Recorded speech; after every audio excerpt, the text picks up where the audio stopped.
Online ক্লাসে তোমাদেরকে ধন্যবাদ। বৈশ্বিক করোনা মহামারীর কারণে সারা বিশ্বের মতো বাংলাদেশেও শিক্ষা প্রতিষ্ঠান বন্ধ আছে। এর প্রেক্ষিতে শিক্ষা মন্ত্রণালয় এবং কক্সবাজার সরকারি মহিলা কলেজে অনলাইন ক্লাস চালু আছে। অনলাইন ক্লাসে তোমাদেরকে ধন্যবাদ জানাচ্ছি।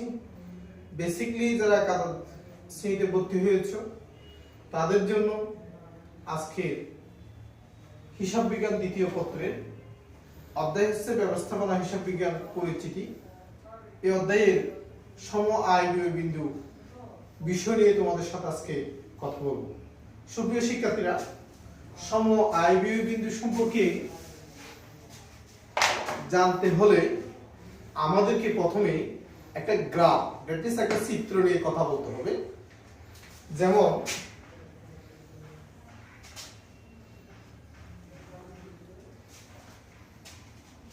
এটাকে আমরা বলি উ এক্স অক্ষ, এটাকে আমরা বলি উ ওয়াই অক্ষ।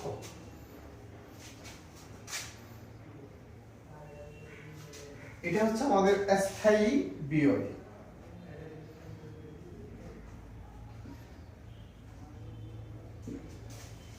স্থায়ী ব্যয় শূন্য রেখা থেকে আমাদের একটা রেখা উঠবে, এটাকে আমরা মোট আয় অথবা বিক্রয় বলবো। এটাকে মোট আয় অথবা কি বিক্রয়, শূন্য রেখা থেকে এই স্থায়ী দিয়ে রেখার উপর ভিত্তি করে একটা রেখা উঠবে, এটাকে আমরা বলবো মোট ব্যয়।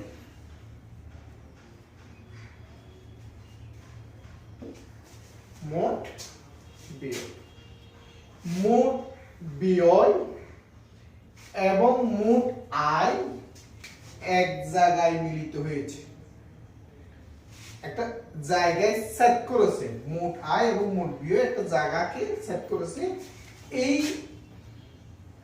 জায়গায় সেট করেছে এবং এই জায়গাকে আমরা বলবো বিইপি, ইংরেজিতে বলা হয় ব্রেক ইভেন পয়েন্ট, আর বাংলায় বলা হয় সম আয় ব্যয় বিন্দু অথবা সমচ্ছেদ বিন্দু। এই বিইপি এই অংশকে বলা হয় মুনাফা অথবা লাভ, এবং নিচের অংশকে বলা হয় ক্ষতি। তাহলে প্রশ্ন হচ্ছে এই স্থায়ী ব্যয় এবং মোট ব্যয় যে একটা এই অংশকে আমরা বলবো পরিবর্তনশীল ব্যয়। পরিবর্তনশীল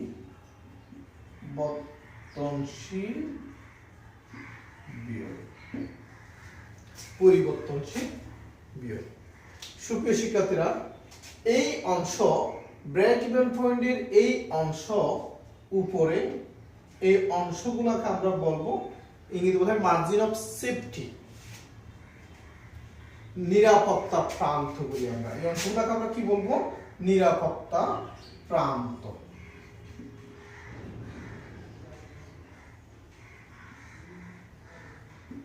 নিরাপত্তা প্রান্ত।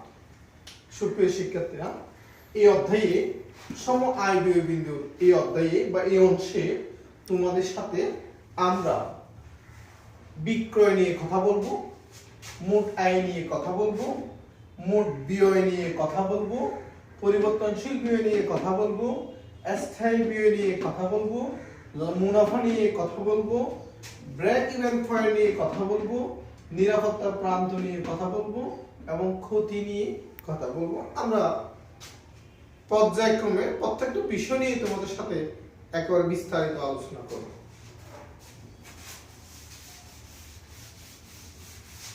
প্রথমে যে বিষয়টা নিয়ে তোমাদের সাথে কথা বলবো, সম আয় ব্যয় বিন্দু। সম আয় ব্যয় বিন্দু, যেটাকে আমরা বলি বিইপি। বিইপি এর পুনরূপ হচ্ছে break even point. Break even point সম আয় ব্যয় বিন্দু। প্রশ্ন হচ্ছে সম আয় ব্যয় বিন্দু কি? যে বিন্দুতে আয় এবং ব্যয়ের পরিমাণ সমান হয় তাকে সম আয় ব্যয় বিন্দু বলে, ব্রেক ইভেন পয়েন্ট বলে। যে বিন্দুতে সম আয় এবং ব্যয়ের পরিমাণ কি হয়? সমান হয়, তাকে আমরা বলবো কি? সম আয় ব্যয় বিন্দু। সুপ্রিয় শিক্ষার্থীরা, সম আয় ব্যয় বিন্দু দুই ধরনের হয়। একটা হচ্ছে একক ভিত্তিতে সম আয় ব্যয় বিন্দু একক বের করো, আর একটা হচ্ছে সম আয় ব্যয় বিন্দু টাকা বের করো, টাকাকে অনেক সময় পরিমাণ বের করো। তাহলে মাঝে মাঝে বলবো কি? বিইপি একক। কি বলবে? বিইপি একক মানে সম আয় ব্যয় বিন্দু একক। মাঝে মাঝে বলবো কি? সম আয় ব্যয় বিন্দু টাকা বা পরিমাণ বের করো। সুপ্রিয় শিক্ষার্থীরা, মাঝে মাঝে বলবে সম আয় ব্যয় বিন্দু বের করো, স্পেসিফিক এককও বলবে না, টাকাও বলবে না। এক্ষেত্রে আমাকে সম আয় ব্যয় বিন্দু একক এবং টাকা দুইটাই বের করে দেখাইতে হবে। যদি প্রশ্নে সম আয় ব্যয় বিন্দু একক বের করার সুযোগ না থাকে, ওই মুহূর্তে আমাকে সম আয় ব্যয় বিন্দু টাকা বের করে দেখাইতে হবে। এখন প্রশ্ন হচ্ছে সম আয় ব্যয় বিন্দু একক কিভাবে বের করব? সম আয় ব্যয় বিন্দু একক মানে বি ই পি একক সমান একক বের করার সূত্র হচ্ছে উপরে স্থায়ী ব্যয়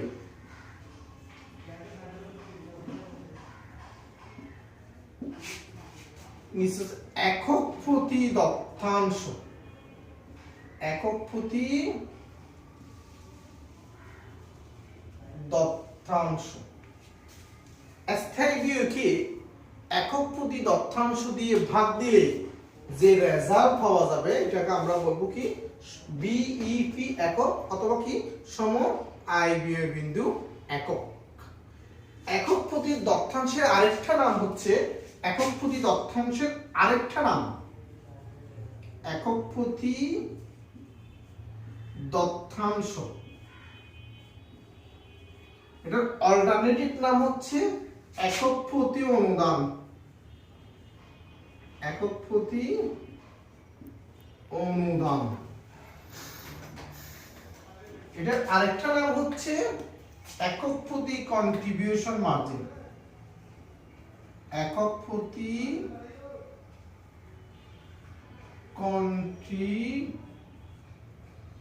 কন্ট্রিবিউশন মার্জিন।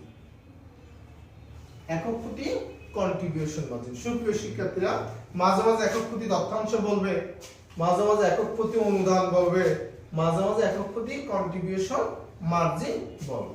তাহলে একক প্রতি দত্তাংশের অপর নাম কি? আমরা অল্টারনেটিভ নেমগুলো জানলাম। এখন জানতে হবে একক প্রতি দত্তাংশ কিভাবে বের করে। একক প্রতি দত্তাংশ সমান একক প্রতি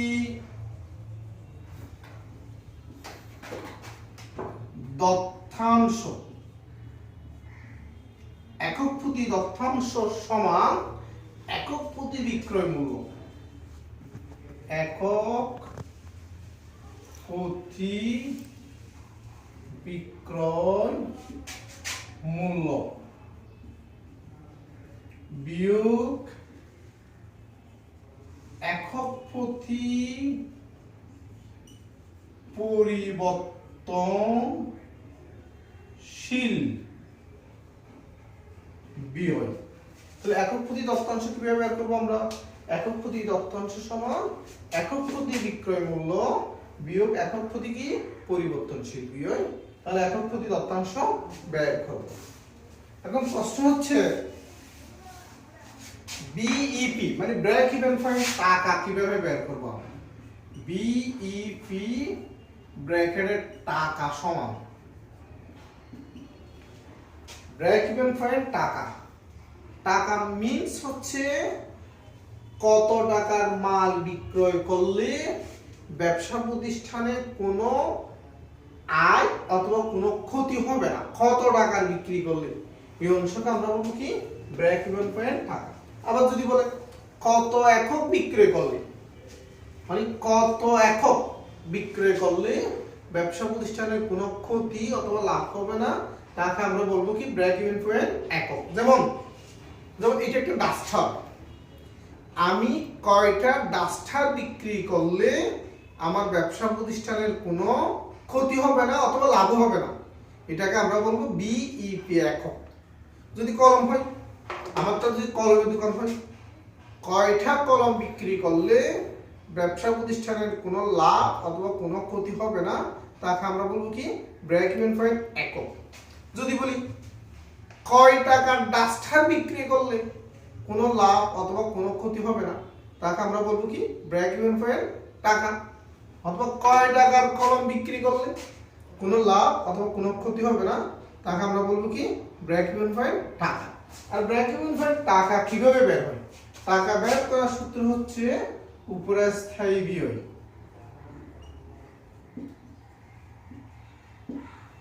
নিচে হচ্ছে দত্তাংশ অনুপাত। নিচে কি দত্তাংশ অনুপাত।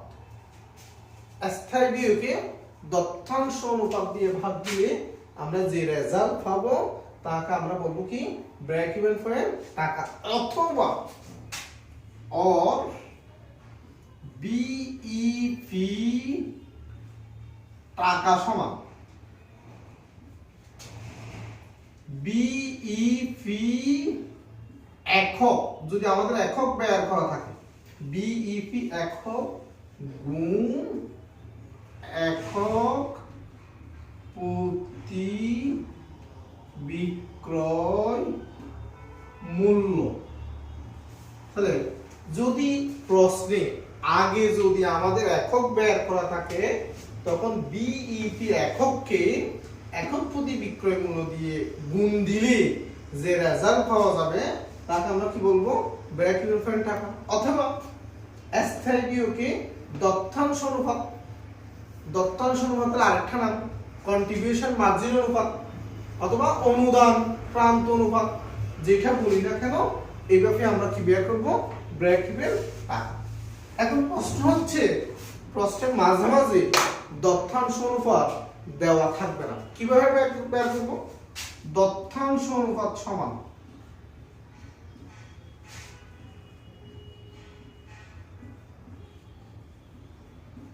দত্তাংশ অনুপাত সমান উপরে দত্তাংশ নিচে বিক্রয়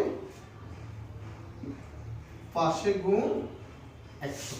তাহলে এইভাবে আমরা কি বের করব দত্তাংশ অনুপাত বের করব। আবার বলছি, দত্তাংশের আরেকটা নাম হচ্ছে কন্ট্রিবিউশন মার্জিন। দত্তাংশ না বলে এখানে আমরা কি বলবো কন্ট্রিবিউশন মার্জিন ডিভাইডেড বাই বিক্রয় পাশে গুণ 100। কন্ট্রিবিউশন মার্জিন না বলে আমরা কি বলবো অনুদান প্রান্ত ডিভাইডেড বাই বিক্রয় পাশে গুণ 100। সুতরাং দত্তাংশের কয়টা নাম? একটা দত্তাংশ বলি, একটা অনুদান প্রান্ত বলি, আর একটা কন্ট্রিবিউশন মার্জিন বলি। যেই নামে বলি না কেন, যদি আমাকে বলে দত্তাংশ অনুপাত বের করো, উপরে দত্তাংশ নিচে বিক্রয় পাশে গুণ 100। যদি আমাকে বলে অনুদান প্রান্ত অনুপাত বের করো, তাহলে এখানে দত্তাংশ অথবা অনুদান প্রান্ত নিচে বিক্রয় পাশে গুণ 100। যদি আমাকে বলে কন্ট্রিবিউশন মার্জিন অনুপাত বের করো, উপরে কন্ট্রিবিউশন মার্জিন নিচে বিক্রয় পাশে গুণ 100।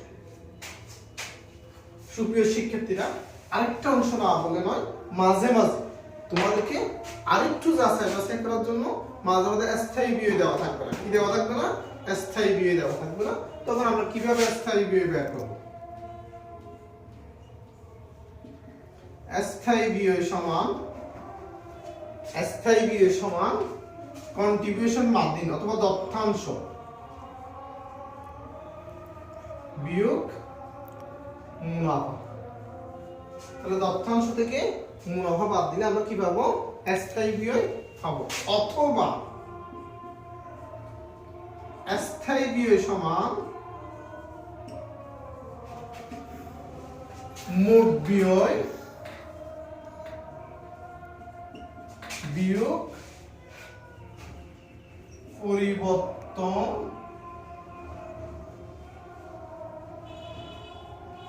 মোট ব্যয় বিয়োগ পরিবর্তনশীল ব্যয়। মোট ব্যয় থেকে পরিবর্তনশীল ব্যয় বাদ দিলে আমরা কি পাবো? স্থায়ী ব্যয় পাবো। স্থায়ী ব্যয় পাবো। সুপ্রিয় শিক্ষার্থীরা, মাঝে মাঝে আমাদেরকে বলবে,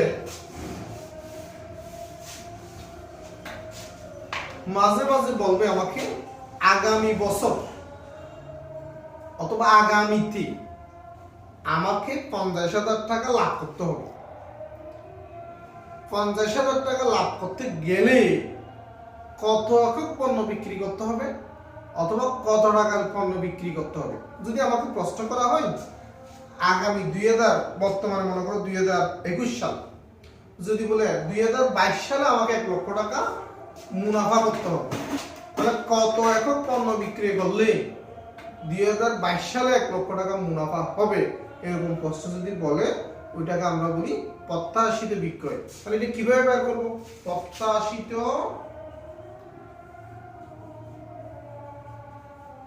বিক্রয় ব্র্যাকেটে একক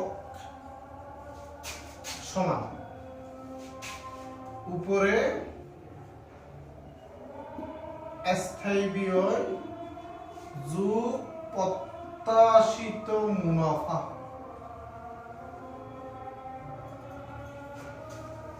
নিচে একক প্রতি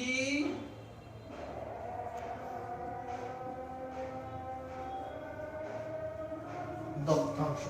সুপ্রিয় শিক্ষার্থীরা, এই ভাগে একটা বিষয় তোমাদেরকে জানাচ্ছি। একক যখন ব্যয় করতে বলে তখন আমাকে এখানে নিচে একক প্রতি দত্তাংশ শব্দটি ব্যবহার করতে হবে। যদি প্রত্যাশিত বিক্রয় একক করি, কত একক পণ্য বিক্রয় করলে আমার 1 লক্ষ টাকা মুনাফা হবে, স্থায়ী ব্যয়ের সাথে ওই মুনাফাটা এখানে লিখবো, একক প্রতি দত্তাংশ দিয়ে বাদ দিই। এখন প্রশ্ন হচ্ছে কত টাকা মুনাফা, 1 লক্ষ টাকা মুনাফা করতে চাইলে কত টাকার মাল বিক্রি করতে হবে, এটাকে আমরা বলবো প্রত্যাশিত বিক্রয় টাকা। তখন একই সূত্র, শুধু নিচে হবে কি দত্তাংশ অনুপাত। দত্তাংশ কি অনুপাত। একই প্রত্যাশিত বিক্রয়। প্রত্যাশিত বিক্রয় মিন্স 2022 সালে আমাকে 1 লক্ষ টাকা লাভ করতে হবে। 1 লক্ষ টাকা লাভ করতে হইলে কত টাকার মাল বিক্রি করতে হবে, কত টাকা, এরকম বললে আমরা বলবো প্রত্যাশিত বিক্রয় টাকা। সুপ্রিয় শিক্ষার্থীরা, তাহলে তোমরা আজকে এতটুকু প্র্যাকটিস করবে। আগামীতে আমরা এই অধ্যায় নিয়ে তোমাদের সাথে আরো বেশি কথা বলবো। তোমরা আমাদের সাথে অনলাইন ক্লাসে যুক্ত থাকবে এবং যুক্ত থাকলে তোমরা কক্সবাজার সরকারি মহিলা কলেজের পেজে পাবে অথবা আমার ইউটিউবে পাবে, নাহলে আমার ফেসবুকে পাবে, যে কোনো জায়গায় লিংক দিলে তোমরা এই ক্লাসটা পাবে। ধন্যবাদ সবাইকে।